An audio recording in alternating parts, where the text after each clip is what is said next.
Welcome back, everyone, to another incredible episode of Chat with Dan here. For today, what can I say?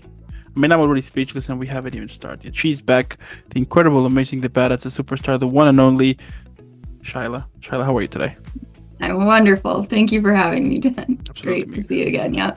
What better way to have an incredible Saturday, but also what better way to have an epic weekend than to be chatting again with someone as badass as you? You know what I mean? Yeah, thank you. Absolutely. Now, if you're new to the channel, don't forget to leave a like, subscribe, follow, helps a lot. But also, in the description below, you're gonna find all of Shyla's social media. Let's follow her. If by this point, why you haven't realized why she's super badass, well, you're about to find out today as well. So, without further more, let's jump in. So for today, it's a whole other episode here. For today, I have a couple of questions, which is like, what do you think the whole acting and entertainment industry would be in the next 10 years? It's an interesting topic, lots of fun questions. So I want to start this whole chat with the first question, which is, with the rise of streaming platforms and on-demand content, tell me, how do you foresee the future of traditional cinema over the next 10 years? Hit it. Yeah. Well, it's interesting to see like the progression of film since the beginning. They started with black and white and no sound and just music playing and no audio or anything like that, silent film, and to looking at to where it innovated to today. Film and TV is always adapting and innovating. And if you don't, no matter in what point in time, if you don't do that, you're just going to die, basically, right? So from even in things from, like VHS to DVD and, all those sorts of ways to get the art and the production and to get the film into people's hands or homes or into theaters, I think it'll always be adapting with tech, right? And tech being always moving so much faster than we think it should or whatever. So I think that it'll always adapt. And the good thing about artists and creative people is that they're always adapting and they're always trying to find new ways to do something or make it better or get their voice heard. So I think that people will always find a way to get their voice heard. So that's a big part of that. It's an art. The art of film, I think, will be preserved because you see more and more filmmakers going back to using traditional film, or even a lot of films now are only being shot in IMAX or in certain ways because it gives the film itself so much more authenticity and a certain look. And people are definitely trying to preserve that, I think, a little bit. Mm-hmm. So the way they shoot may be changing, but people always really appreciate that artistic side and classic way of making film. And being retro is trendy. So a lot of that is always going to be kind of a focus, I think, for them. But with streaming and TV, yeah, things all come and go. We're not using cable as much. We're not using all those sorts of live TV things. People's schedules need to be, manageable. So having on demand and streaming is just so much easier and convenient, right? It's a convenience thing. People will pay for convenience. So, but I do think there's a balance of keeping it affordable too for the average person, right? People don't want to pay out the nose for something, and going to the theater and watching a film or anything can get very expensive. So even now, for two people to go to a theater and have that theater experience, I know lots of people say, they're like, well, if it's not like a movie you really want to experience in theaters, like with lots of action or effects and want to see everything on a big screen, then they don't want to pay the $60-$80 to get popcorn and a ticket. And for two people for a night, that's getting pricey for just to go watch a film that they can watch at home. So, yeah, depending. And there'll always be the diehard fans that want to go see the new Marvel movie or whatever. But that's pretty much, I think it's going to be it has to be a lot more reasonable economically for the average person to want to be a part of. So. Totally. And tell me, Yeah. what do you think about this idea that that when you think about it, with the whole streaming platforms, that somehow we're kind of getting back of the whole cable time, you know? Mhm. In regards of the prices, because I mean, for some people, they're not only paying for one streaming service, right? I mean, I would Mhm. assume that most people have at least two, they will have either Netflix and either Max or Prime or Disney Plus, Mhm. whatever. So when you think about it, right? Like, what do you think about this idea that we Mhm. are getting somehow back to this cable era, which is how you said the fact that we are somehow getting back to like we are in a circle, that we are getting Yeah. back again to the whole idea here. That's very true, yeah. And I mean, you can have a handful of different streaming apps and paying almost the same of what you were paying per month anyways. And, yeah, they might have a yearly deal, or you can give a gift card for a subscription maybe or something like that. But I think it's also, they're in a way a franchise, right? Mhm. So if these companies are partnering now and partnering with tech companies, they say, oh, well, we'll give you Netflix and Disney and Hulu for a flat rate of this instead per month. So they're packaging things again, which they do for cable or satellite TV as it is. I think that it's a trickier situation with things like sports, because sports you have to pay separately for now too. So that's another package that people are adding. And people want live sports on TV. And, there's still things like late night TV is still really big, but you can watch that online the next day. It's not quite. So there is some things that are just trickling still in the live TV settings, that aren't quite available on demand, unless you're recording it on your own PVR or something. Um, and I think there's not enough crackdown probably for the industry in terms of pirating sites and streaming things like that. Because yeah, there's a lot of artists that lose out on a lot of their um, you know production, payback, because their stuff is getting ripped off online, and that's really too bad. But there'll always be the people finding the ways to cut corners, right? Totally, totally. And about like the whole cinema. It's Mhm. interesting how I mean, we saw it, right, with either Oppenheimer or Barbie, that a bunch of people were going to the cinema dressed as pink, with pink outfits, right? Or with Oppenheimer, they went to IMAX to see like the whole experience. Mhm.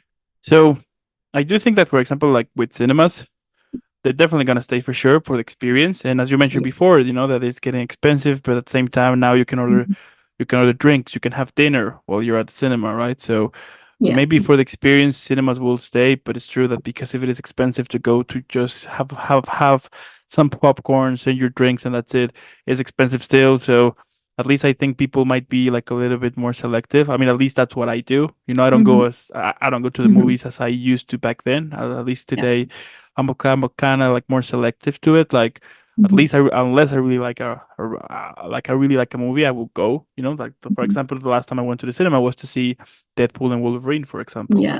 That was the last Yeah. time I went, right? Oh, So yeah. That's a great theater one to want to take the most out of, right? For sure. And there's some, cinema franchises that are doing subscriptions now and memberships. So you can go and do a certain amount or unlimited amount of movies for whatever price, and still kind of have that if you're going to be spending the money. But I don't think a lot of people are doing that as much these days. So because of the streaming availabilities, and things come out on video a lot quicker now because of digital streaming, and they're like, no, I'll wait a month or two and see it. It's okay. mm, you know yeah. so And I think also with streaming platforms that has also reduced, the fact that you were able to like buy the DVD or the Blu-ray. You know what I mhm. mean? As back then that you will go to, you will see somebody who has a film collection, right? I mean, I think the Yeah, last time an actual film was,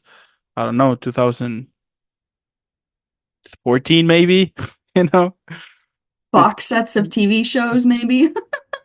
So it's crazy that I think perhaps that market has received a big hit, Yeah. because now with streaming platforms, there is no need for you to get the actual copy as back then. You know what I mean? So Yeah. Yeah, for sure. And people are just giving away their DVDs and hard copies of things now, you know. It's not something that they feel like they need to hang on to because they can just find it online. So, totally, totally. When yeah, was the last time you actually bought a film? like a Well, physical copy, uh-huh. probably, yeah, not since the DVD days, that's for sure. Or Blu-ray even, you know. Yeah, it was at least probably a good 10 years ago Right? now, It's crazy. almost. Yeah, because It's even crazy. downloading movies was starting to become available, right? Hmm. Yep. And yeah. Or you could, there was like if you went to the theater to watch a movie, they gave you like a code thing that you could get a digital copy for cheaper Yeah. because you paid for a ticket. So, things like that, they were always you were kind of getting around it pretty easily, pretty quickly without really realizing. And now it's a dinosaur if you got a VHS, that's for sure. Oh yeah. Yeah, my Yeah. mom actually still has a VHS. Yeah. Yeah, she Yeah. collects. Yeah, she collected like she collects like a bunch of stuff, and that is something of that stuff that she has. She still has like her collection of Yeah. VHS, and I'm like, wow, this is crazy. Yeah. And I'm glad we can digitize stuff like that. Like if you have home videos and stuff like that on Hmm. VHS and tapes that you can now put into a digital copy and to keep those things. But yeah, I know people even in our generation, like millennials, we loved our Disney collections and everything. So I know a lot of people hang on to those VHSs just because it was a nostalgic thing, but nostalgia is always trendy, right? So Absolutely. yeah. And moving on here, tell me, how do you think advancements in technology like deepfake AI and virtual reality will influence the acting profession? Yeah, I think, we'll always have connections to humanity in film and TV, having that relatability, or people are obsessed with actors and celebrities in general with their personal lives.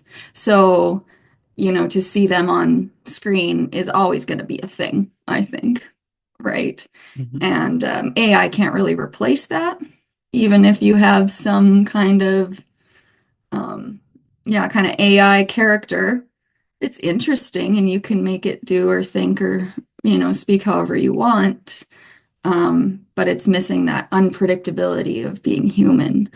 And I know that AI is advancing so much in that way and thinking for itself and things like that. But even in the modeling world, you see it, they do AI stuff with models and you don't know what's real anymore or what video you're watching on TikTok or Facebook is an actual video or not. But I think that people always want to have that relatability to something, especially in dramas and if they're doing historical things. It's really cool to have that technology because you can recreate scenarios and animations, and even not using live animals anymore is great because you can do that so much better with technology now.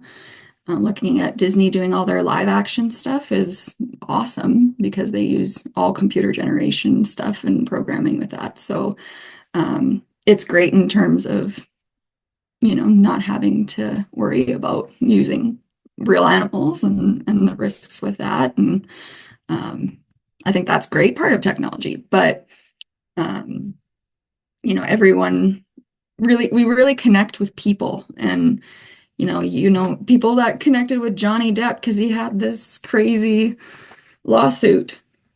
They follow him in his personal life, and then they want to see what he does on screen too, and that's just always going to be the case, right? And people switching industries, like from fashion or from music into film too. People love seeing people cross over from other industries too. So AI is not going to be able to replace that, right? there's still that level of that. And VR is super fun, right? You can, all the video game stuff and that side of entertainment in gaming is huge and interactive. But there's risks and benefits with that. You know, it can really dissociate you from the world in a very unhealthy way, potentially. Um, but it does give you the opportunity maybe to see different parts of the world you wouldn't get to physically visit or couldn't visit. Um, but yeah, it's kind of a double-edged sword too, Yeah. right? Hmm. Yeah. Yeah, it's crazy how much technology is kind of advancing in that, and it's Mhm. true, as you were saying. I mean, we can see now on Instagram that sometimes we'll see like these model pictures, but once you realize it's AI, Yeah. it's crazy, and Yeah. it's interesting how it would evolve in the next few years, to see how Yeah. much it might be possible, like to Yeah. upgrading it. But at the same time, for cinemas, as you were saying too, that now with CGI they can basically put either, animals, they could do like base whatever they want, which is great. Yeah. And Totally. I think when they put that into use, that's good. What I'm kind of a little bit of against is when they are using like an actor's face without their permission to it. You know what I mean? And with many actors transitioning to roles behind the camera as directors or producers, Mhm. do you see this trend intensifying in the future? I think it's a great thing. Um, it makes me think a lot about how women in the industry have a lot more opportunities artistically now in terms of directing and producing and a lot of other production sides of things that they maybe wouldn't have had 20 years ago, even 10 maybe. Like there's certain things that are changing in that sense for the gender specific kind of opportunities, I guess, or having people in the LGBT plus communities as well. They're getting a lot more of a voice and opportunities, which is fantastic. So everyone um, is going to be able to have a lot more of that. So I think it's probably going to intensify for the people that haven't been able to do it. Um, but there are some actors that want to be part of the creative process, and there's others that just want to perform, right? So I think we'll always have kind of a mixture of that. But there's a definite rise in equality in general in the industry. So I think that that's where we see more people wanting a shot at the creation of things and having a say. And it could be in terms of ethnicity or genders or however that is, and inclusivity in general is just blown up. So it's a really, really great thing and evolving, and we're going to get even more amazing, stories and things like that out of it. So Totally. Do yeah. you see do you see yourself become a director at some point? Maybe not personally. It's really exciting, and I feel like I have the personality to want to run the ship. But I really do enjoy learning on how everything is works and being on set is so fascinating. Most people don't even get that opportunity in their life to see those things and how it's created. I've personally transitioned into IT work as well, and I'm more into the software engineering and computer programming side of IT. And right now I'm transitioning into the cloud architecture and tech with that part of tech. So I love to see how things work behind the scenes in general. And I think if you have an interest in any kind of industry, you always want to see how it works and understand it and dissect it. And everyone's got a perspective on that and how they could do it differently. So I really love the writing side of it, though. I've always been someone that loves to write, and I've done ghostwriting for people before in with their books and stories and things like that. So storytelling is a very powerful thing. So I really enjoy the writing side of things and pulling out emotion and stories from real people and their experiences and portraying their kind of perspectives on a story is really cool, and the psychology of that to me is very fascinating. So, the writing side of production I find very interesting. So that's potentially somewhere where I would venture down as well. I like it. Then who knows? Maybe at some point you will be writing the next big franchise. Who knows? Maybe that would be pretty cool. You know, sky's the limit. Who knows? Yeah, for sure. I Yeah. love it. I love it. And tell me, do you anticipate a shift in the type of stories and narratives that will be popular or prioritized in the next decade?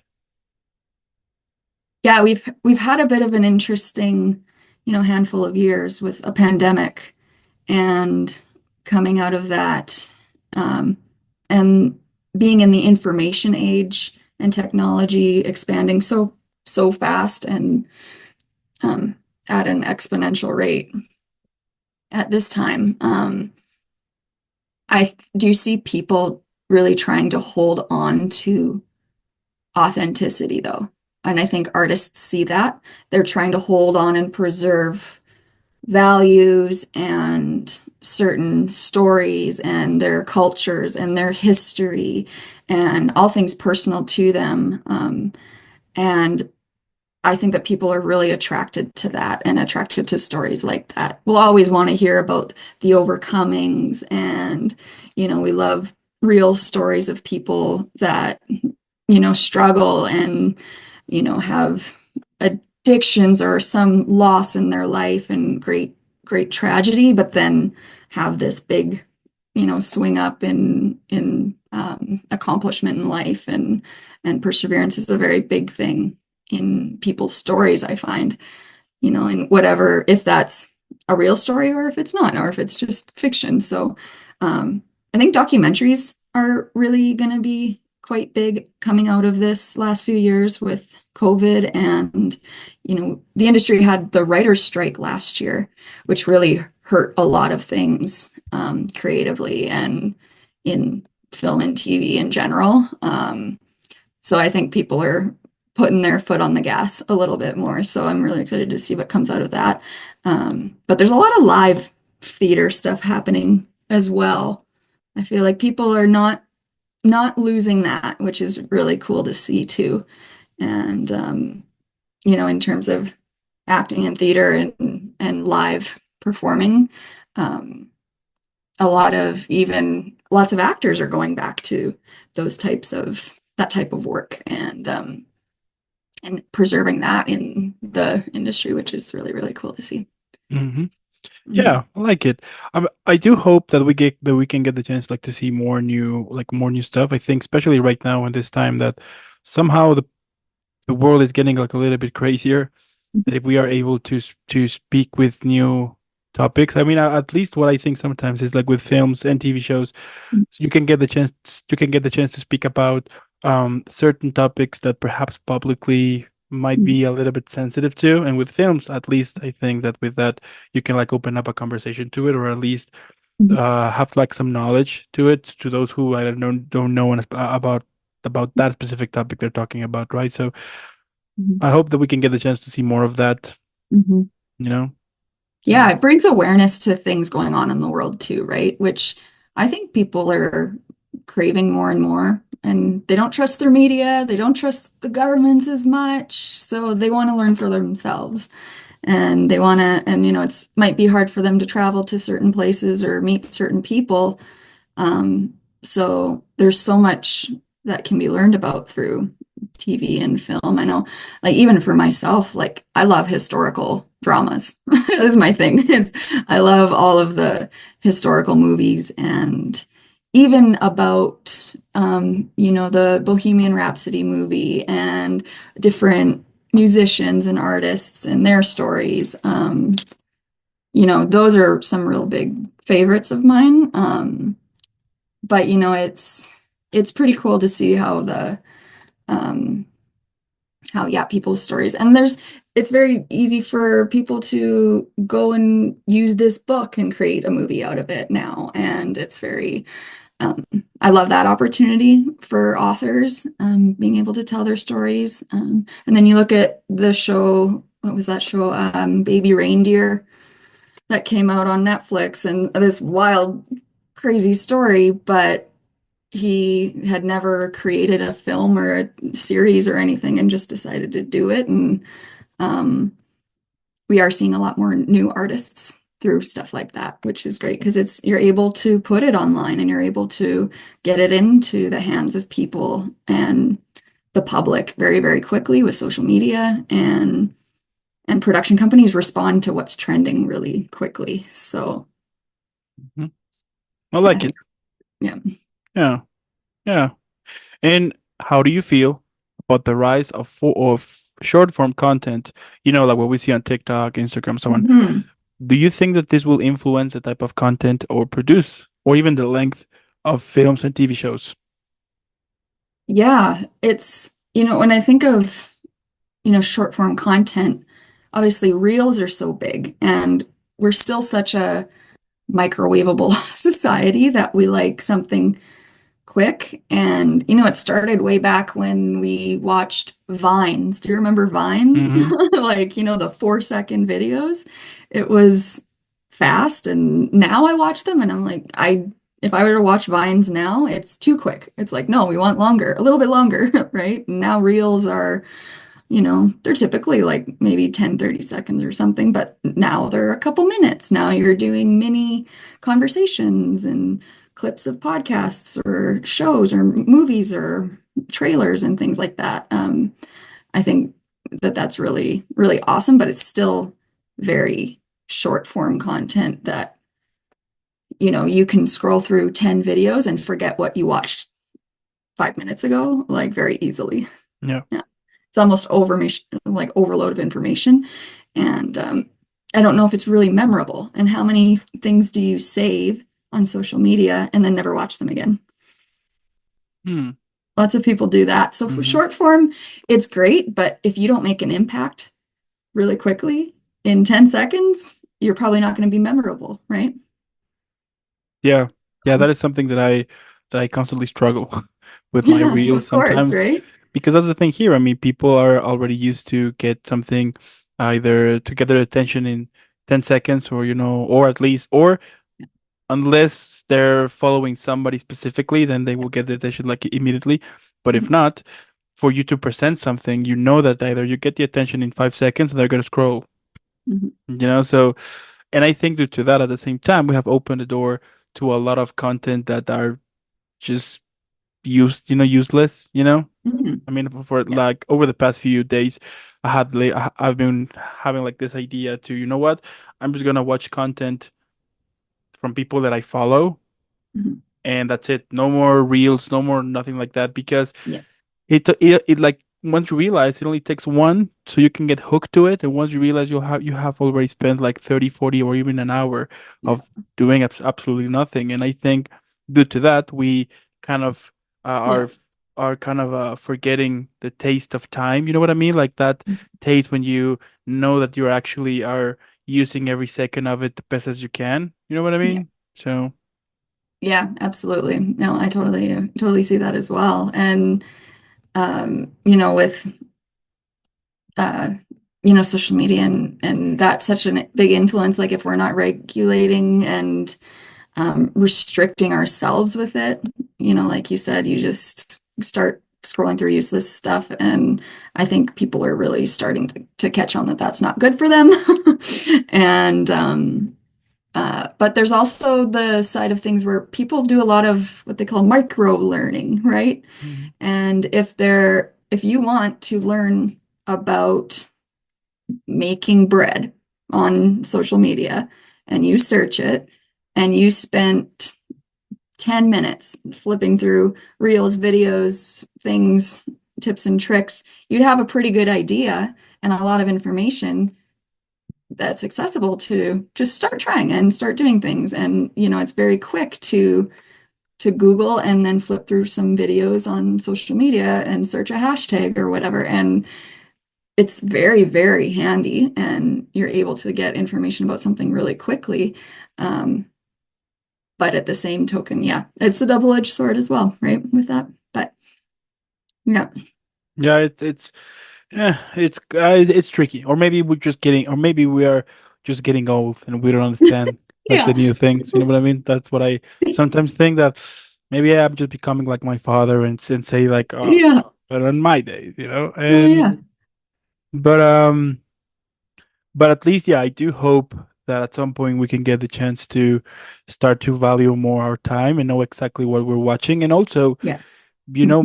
maybe I'm just old school, but I really have this idea that you should be, you can watch things for entertaining yourself. Sure, that's okay. But but even though when you're watching something that entertains you, there's like an impact to it. You will remember, like if you saw something funny, you will remember that video or that film, and you're gonna Mhm. talk with your friends or even show it to them, right? Yeah. And I think that with that is great, but at the same time, as I was saying, I mean, it has opened the door to a lot of useless content that Yeah. instead of bringing you something positive to it, it just brings you nothing. You know what I Yeah. mean? Just Yeah. nothing. It's And very mindless and you're just numbing, right? And mhm, um, I feel like if I'm not learning something in general, most of the time, I only use social media for, connecting and things like that in the industry or with family.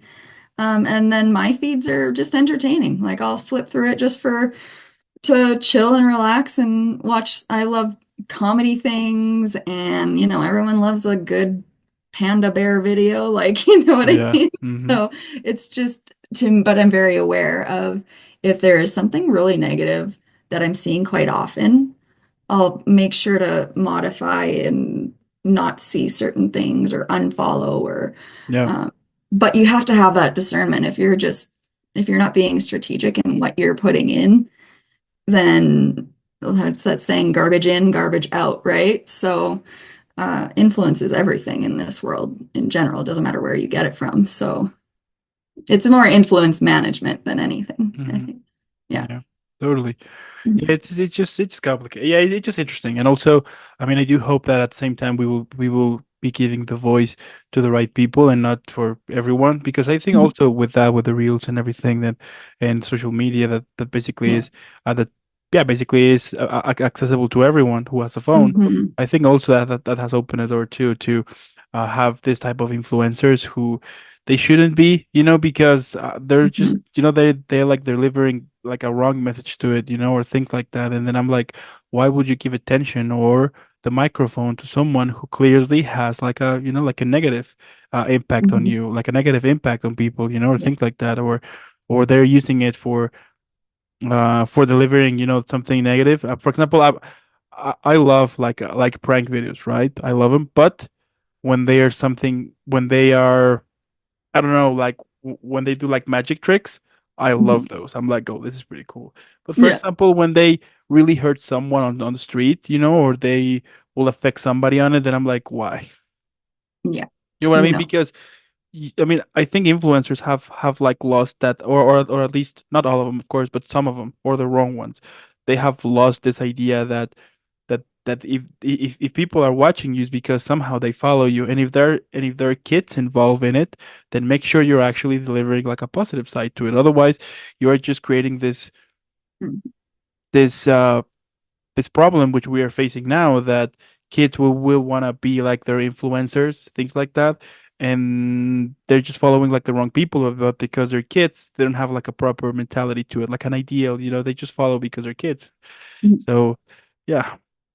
Mhm. Yeah. And that's, a parenting thing too. Like there's a lot better things now in place that you can restrict what your kids see, but that's always going to be a concern for parents to think about what their kids are watching online and having restrictions around technology is more and more of a concern, in school or even at home. But as adults, we don't really do that for ourselves either. We think we're the exception to the rule and we can just watch anything all the time. And it doesn't affect us. And well, it does. It's just a matter of how much you're doing it and there's a lot of subconscious stuff there that can go on that you're not even aware of Totally. and it'll be what you think about even when you're not trying to think about it. So, Hmm. yeah. Tell me, when was the first time? Do you still remember the first time you got a phone? Yes. My first phone, How old were you? I was 15 probably or 16, and that was like we were still T9 texting then. Smartphones weren't out yet. Mm. Um, if you had a camera on your phone, that's awesome. Yeah, you And were like the popular kid, and you're yeah, like, wow, you're rich. absolutely. You know? As in the Motorola Razor generation, and BlackBerry and stuff like that, right? Yeah. So, um, we didn't really have access to a lot of web stuff yet, or it was very expensive to Hmm. access it on a mobile. So, um, but even that was considered a normal age to get one. Um, no, a lot of people were also like, parents were like, well, if you can't afford a phone and you don't have a job, then you don't get one. Nowadays, it's very much, well, my kid is playing sports or doing all these things, so I need to be able to get in contact with them, or, even just day to day, they need to be able to get in contact a lot easier with their children. And yeah, so Mm. here in Alberta, they've been putting a lot of restrictions on cell phone use in schools Oh, that is great. this year. So that's a really good thing, I think. But I know for myself, I definitely don't want my children having a smartphone too young. Even having screens, up to, at certain ages is going to be very, very monitored and have restrictions on. And it's great nowadays. You can lock a device remotely or turn off the Wi-Fi so they can't access anything, and Hmm. it just is what it is. So yeah, Yep. there's yeah, there is some more control now available, and I think that's a really, really good thing to have monitoring, because that's you're not just getting a computer in your room like every other kid is. So Yeah. There is an app that I've been using it. mhm, That turns out that well, so basically what that app does is that they kind of create like a VPN for you. But if you want, you can restrict the content you want everyone to see. So for example, you want to uh let's say, right, you have kids and you want to block a content adult. You block it, and then mhm, the whole like the whole internet to it, if I want to access it from my phone or for any other device, it will yeah, instantly block it, yeah, which is yeah, great because yeah, I mean, I remember back when I was a kid. I mean, having like the whole internet was like wow, mind blowing, right? mhm, And it's even impressive now these days how fast it is, and also how kids now you will see 9 year olds, 10 year olds without like with the newest iPhone and things like that, and I'm like, come on, you know what I mean? So I do. It's great that in schools, for example, like where you are, they put like restrictions to it because yeah, I mhm. mean, why a kid would need a phone when it's in school, you know? You know No, what I mean? I mean, so or things like that. So I do hope mhm, that we can continue on this. I mean, I think it's up to us now, this yeah, generation, like our generation, to kind of set the barrier to it, mhm, to be like, you know what, we know how it works. We know, I mean, we basically grew up with that.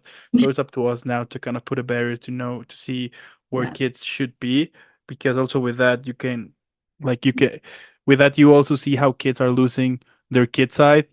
My little yeah, cousin, he's what, like 9, 10 years old, and he was complaining the other day why nobody of his friends gave him a like on his post on Instagram. And I was like, are you kidding me?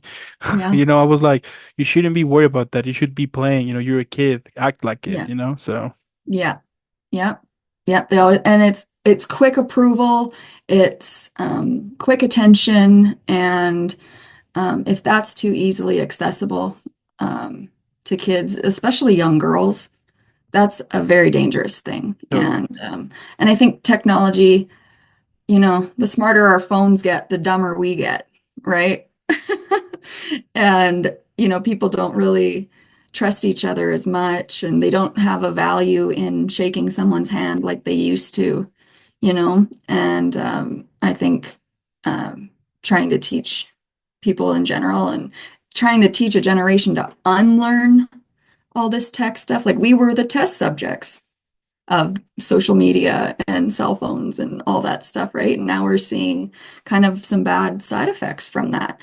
Um, so I think that having control in that part of things is a lot more available, which is great. And I know lots of families that are deciding to homeschool for the first few years Mm. because they don't want their young kids in a public school setting where all these risks and, you know, kind of damaging things of character are in the school system. And like they just want to be able to control values better in their home. And makes sense to me in some ways. So like it's yeah, it's very interesting how tech is turning people off from allowing their kids to be friends with other kids or things like that too, because they can't control what they're watching if their kids have smartphones. So Yeah, yep. So do you think that all of this will be basically based on the parenting side? I think it's a parenting thing. And yes, um, we don't see the harm in a lot of things until it's too late, unfortunately. And but I think that if people have, boundaries for themselves and for their kids in general, I think it's more of a common sense that's not so common. And you know, tech should improve our lives and improve our connections and availability for things, not make us scared to use it, right? And Yeah. I think there's a lot of things in AI and access and too much access to each other with having so much technology available is personally, I don't want that to be a focus of or something that is just taken willy-nilly and whatever in for my family, but yeah, I think that Yeah. we're not very intentional or on purpose about how we utilize it either. Yeah. So we'll see. We'll see what Yeah, happens. yeah, But yeah, it's incredible how technology is like advancing. I mean, for example, to be able, for example, for you and I having this conversation, to people from two different countries, different cultures, completely. different Yeah, everything, to be able to speak like in real time and everything.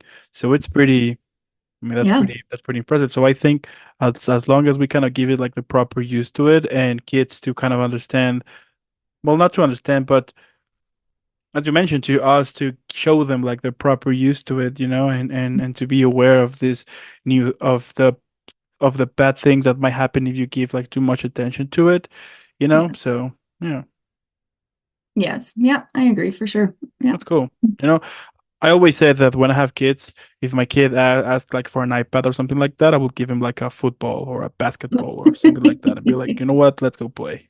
yeah, You need to be normal. yeah, yeah. And I think being able to separate, for myself, having a device that is very restricted and I control what's on it or what's not, or, that being the kids.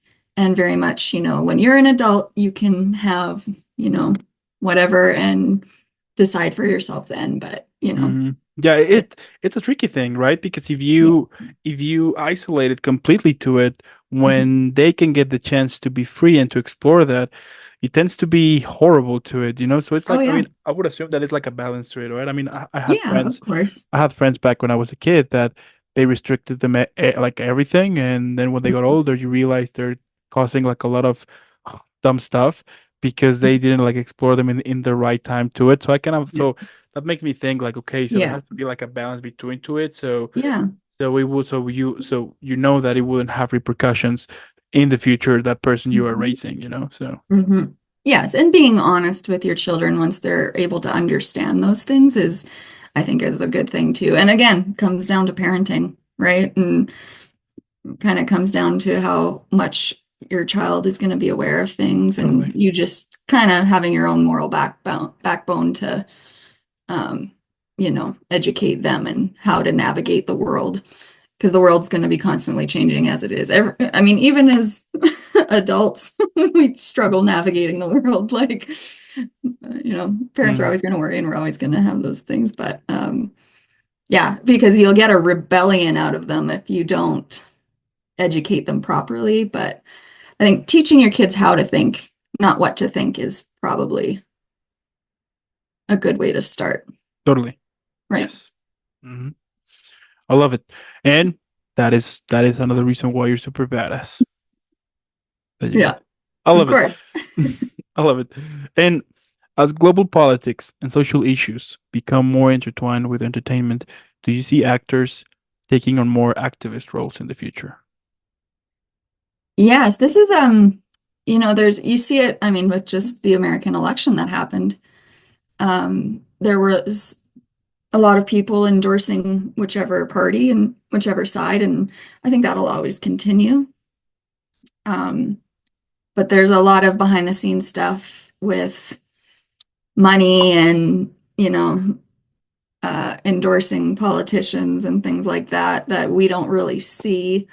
Um, because if someone has influence and they're endorsing a politician, then it's kind of a win-win scenario for them. But and not that all of them have a bad agenda by any means. I think there's a lot of really great people with influence that are in the entertainment industry and actors and directors or different artists that really do truly try to use their platforms properly, um, and and are very strong in their own beliefs. And but we have the choice in who we want to follow, and we have the choice in who influences us. If I just don't think we're aware of it, but right. And but yeah, a lot of them are very involved, and then there's some that don't want to touch it at all.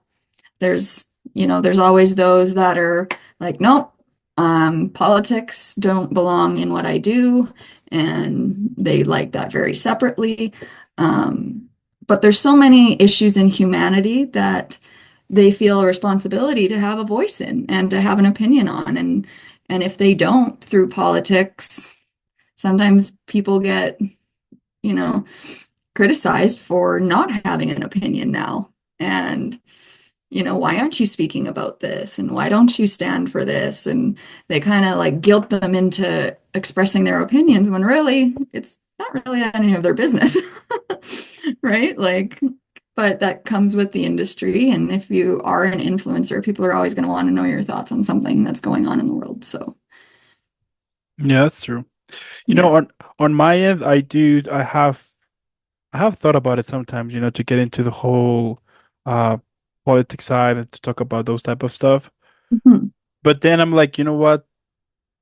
At least on my end, I don't think it would be a good thing to it because first of Mhm. all, I mean, I totally, I mean, yeah, what I'm trying to say here is that I'm super sure that there's people that have interviewed before that Yeah. they have like an opposite politic idea as me, which is fine. Mhm. But I don't want to risk the possibility of to harm like a connection or even a friendship perhaps or something like that due to something, as that. So then I just tend to be like super neutral to it and Mhm. which I do think that Yeah. is important at the same time because, talking about Mhm. politics or religion sometimes it can get it can get dangerous, and Yeah, it of could really course. harm relations with people that you're actually cool with them. So as long as you don't touch those topics, everything's fine, which is great. And yeah, so Yeah, well, and having an opinion on the vaccine or COVID or things like that, like the social issues are numerous and they will always be there. And I think that for having, so much available to us so quickly through technology and everything that we are very much creating a lot of division in society um, and being influenced so quickly in 10-second reels is very much a reality. And whoever can speak the loudest is the one who's listened to in a way. And I think we just don't have enough solid stability in our own security and in who we are or what we believe personally that um, I think that that's really affecting how we treat each other too. And it's either our way or the highway, and people aren't as they're not okay disagreeing either. Like a lot of people are not okay to have a different opinion than someone else or be in the same room as people with a different opinion. And I think that's really sad. I think that comes down to poor people skills and a lack of maturity that isn't being developed in people. And I think that's the real tragedy is that the people can't just leave each other alone sometimes. totally. Totally, yeah. I mean, at the end, you should be able to have this type of conversations that perhaps are totally opposite from you. But you should. I Mhm. mean, I'm super in favor for if you are against something, go ahead and learn a little and learn like a little bit on it, And I mean, once you once you are discovering it, if you Mhm. didn't like it, that's fine and that's it.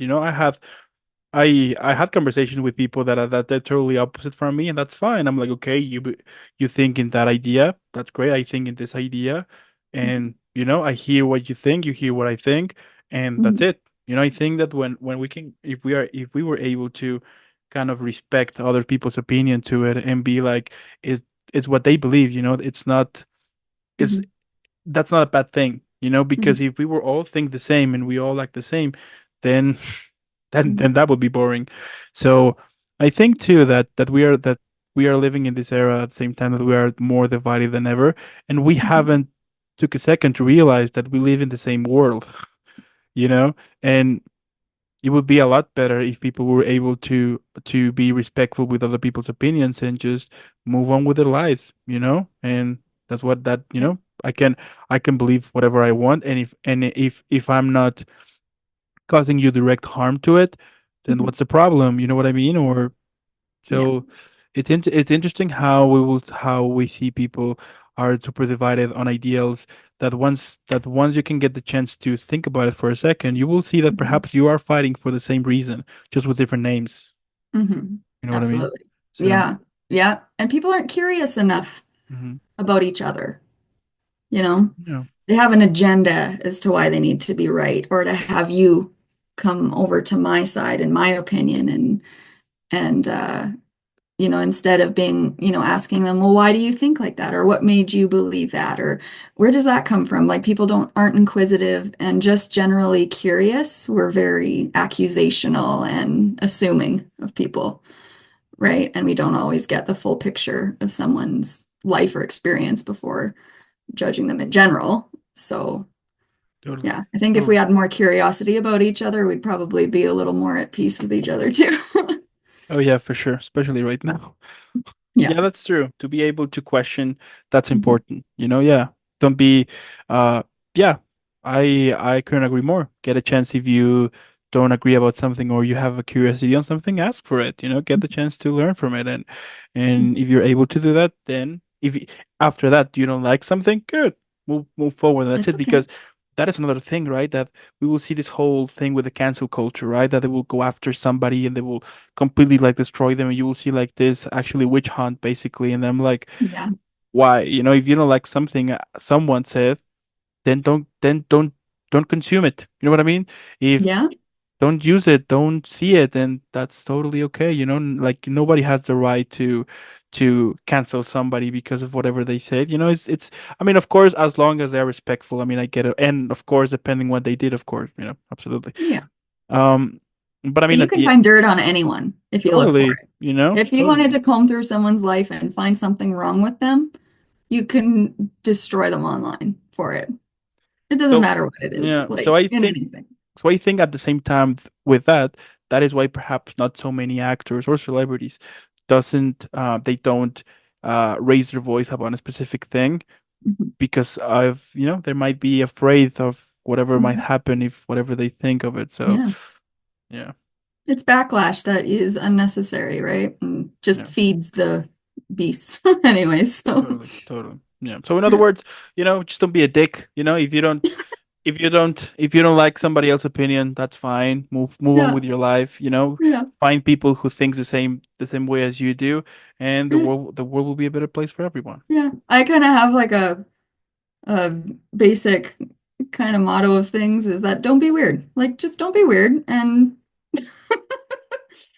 I know that's maybe subjective for some people or depending, but I mean, yeah, I Yeah, think just don't.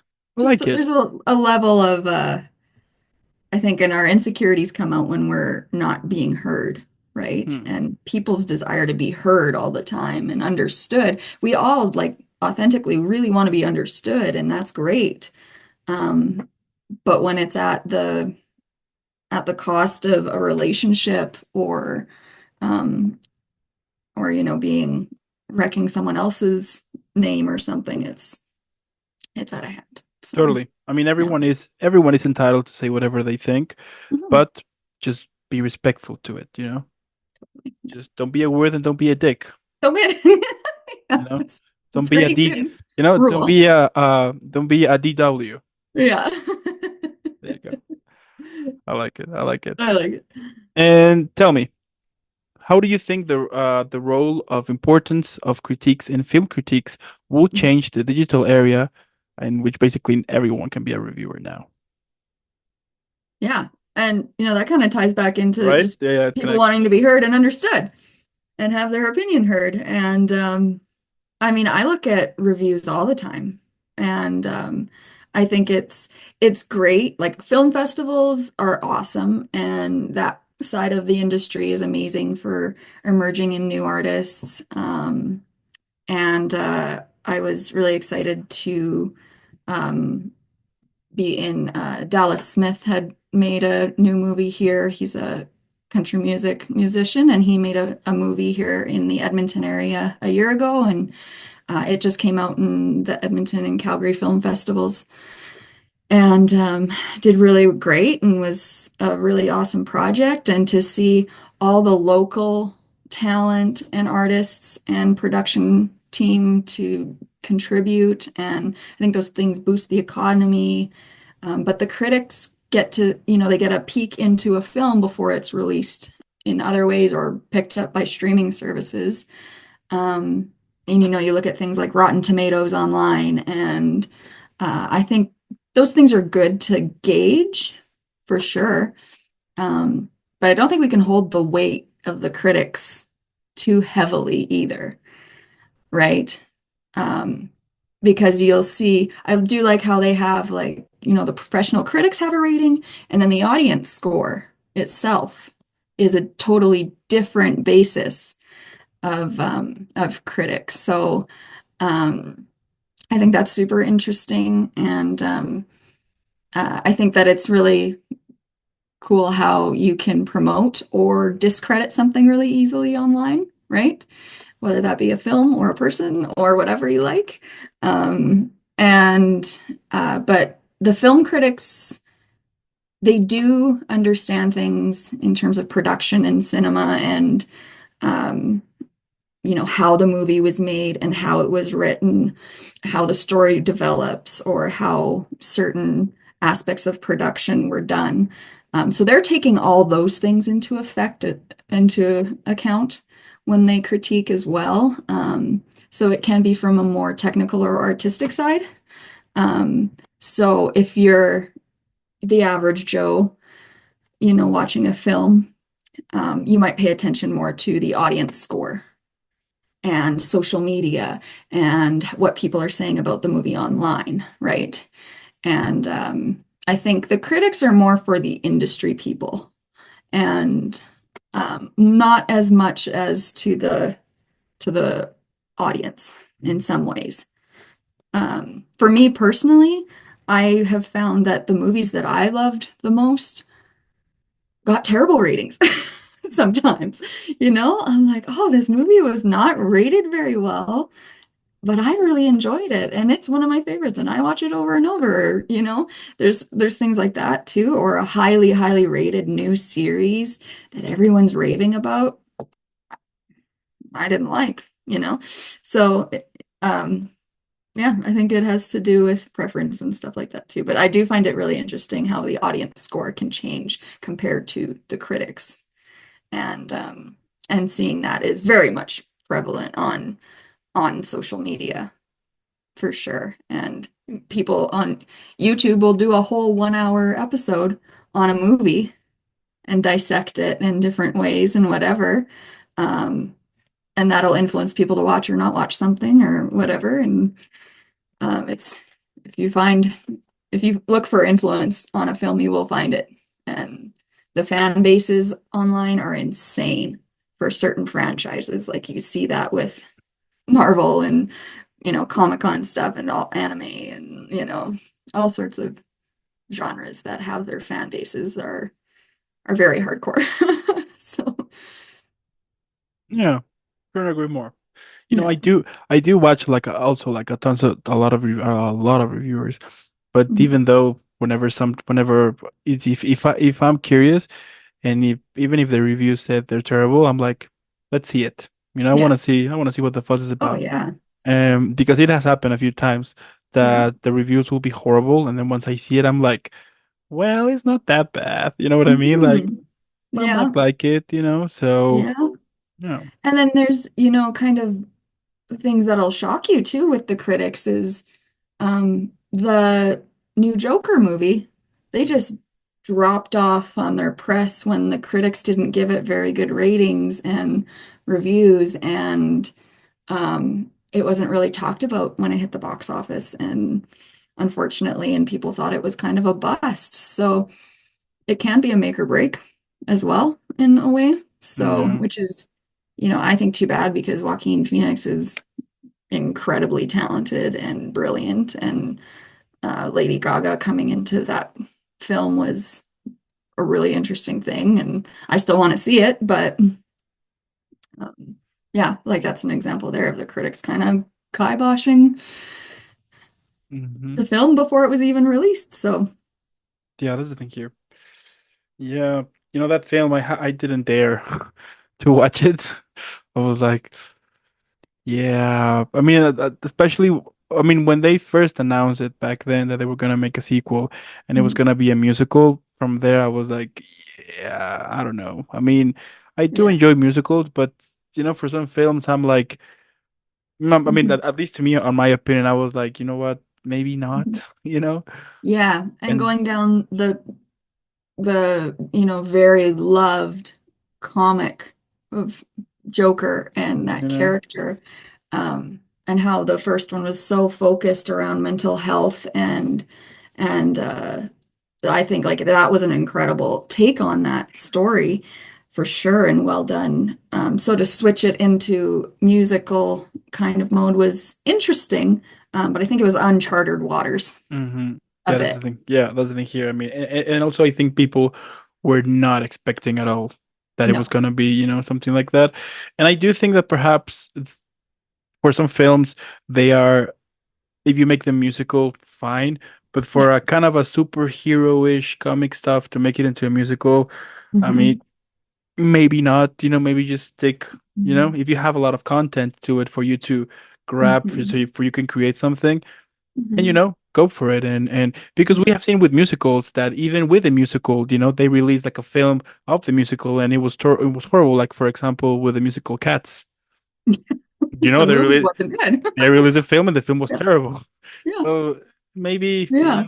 or And then you look at The Greatest Showman, and like that was an incredible that was beautiful, musical totally. movie, and now does amazing live in theater. So So as you a got the both musical, it's- sides, right? You got like the both yeah, sides of the coin here. So yeah, yeah. yeah. I think the Joker was a little bit of a one-off kind of weird scenario, and I'd like Uh, to see more people take that risk in doing a musical with something, but um, it was such a heavy, kind of drama initially with the first one. I think it was hard to shift into yeah, that side yeah. of from that. Did you saw the musical Sweeney Todd? Yeah, Like the film, with it was Johnny Depp, right? He was on it. yeah, that's like classic, You know what I right? mean? So Hmm. maybe if you're gonna do like a musical with a comic fill-in stuff, take some time. That Yeah. is at least that's what I think always, that if you're gonna release something that might be risky, take your time. Mhm. Take your time to it, do some Mhm. do some research, Yeah. and maybe might work, if you kind of know how to. I mean, I don't know, but I think especially Mhm. on this case, yeah, it was. Mhm. Maybe they shouldn't have, because the first one is not a musical at all. If the first one was a musical, then we would say like, okay, I get it. But for you Mhm. to jump to something totally different, which is a musical, knowing that the first one was a little bit more, had like a really low tone, like a very dark, it was super dark. It has like this very topic about the mental awareness, mental, Mhm. things like that, and you were like, wow. And I think that's why a lot of people loved it instead of the Mhm. second one. So yeah. Yeah, yeah, yeah. So I'd like to kind of see it more in a way to see kind of what went wrong. Like, what did they do that people were just like so Hmm. disappointed with this movie, Yeah. unfortunately, because the cast and creators are great Yeah, yeah, artists. So, totally. Yeah, I yeah, don't know. I think I remember that some people, well, at least on the reviews that I was watching, yeah, that the musical part was not on tone at all. That yeah. that out of nowhere they would just put it like like here we go, Yeah. and then like cutting again into not musical part and then musical. It was Hmm. I don't know, but I mean, maybe I will watch it. I don't know. Hmm. I mean, I may Yeah. unless it's on Hmm. a streaming platform, then perhaps I'll be like, let's see what the fuss is about. But as I say here, Hmm. for me to go to the cinema and things like that, especially right now, I mean, I'm more Yeah. to the type of that if I'm gonna spend my money, I want to know that Mhm. my money is gonna be well spent and not to. Yeah. And it was a pretty artistic standalone from the franchise of DC anyways. So, Totally. um, I mean, they kind of had some wiggle room to be taking risks in that way. Hmm. So, I mean, they went for it, and maybe they'll future projects, people will kind of look at that and go, okay, well, they did this, and let's not do that. Yeah. Yeah, yeah, totally. And my last question. Mhm. So we can all enjoy and relax after an incredible chat here. And I think and I think you will know already what this question is going to be. Hmm. But in case you don't, here it goes. What do you think that would be the best title for this episode? Oh, thank goodness. I feel like we covered so much good stuff. I think that there's so many aspects to this industry that um, artistically uh, and in incorporating art and life and politics and entertainment and technology.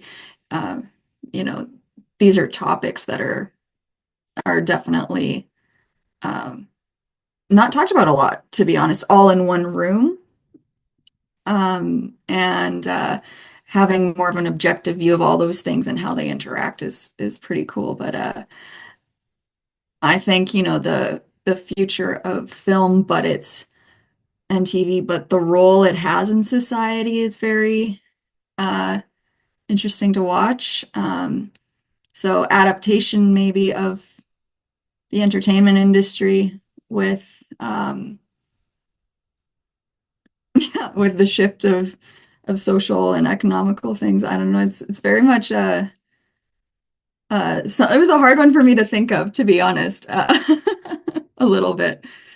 Um, I was very much focused on like where film's going to go from here in many ways with the Mm, changes that people are making in their lives and how technology is affecting that. I think is a really, really cool thing to unravel. So I think, going forward through film and TV with technology is pretty on tone for this conversation in a way. okay. Okay. So, Yeah. so the title, what would it be? Mm. What do you think? I think I would go with forward thinking for the entertainment There you go. industry. Yeah. There you go. We have a title. There you go. There you go. And I mean, at the end, what can I say? It's amazing to have you back here on the show, and it's incredible to to have the chat and also to see that you are making you're still making it happen. You're still shining out there. You're rocking, and what else can I say? I mean, you're badass. Thank You're you, badass. Dan. So awesome to always chat. We have great conversations, and I'm excited for things coming for you. You've got great content going, and I know your engagement in that is really growing and booming. So I'm really excited to see what else you come up with. Thank you. Thank you so much. I do want to thank also those who stayed the whole episode. Let us know what you think in the comments below. If you like it, great. If you don't, Too bad. you know. But in the description below, you're gonna find out Shyla's social media. Let's follow her. Let's continue making her viral. Let's share some love. She's amazing and she's super badass, as we all know that. And again, Shyla, thank you for making this happen. Keep shining out there. Keep rocking. Keep shining. And I'll Yeah. be seeing the next one. Thank you, Dan. Thank you so much. All right.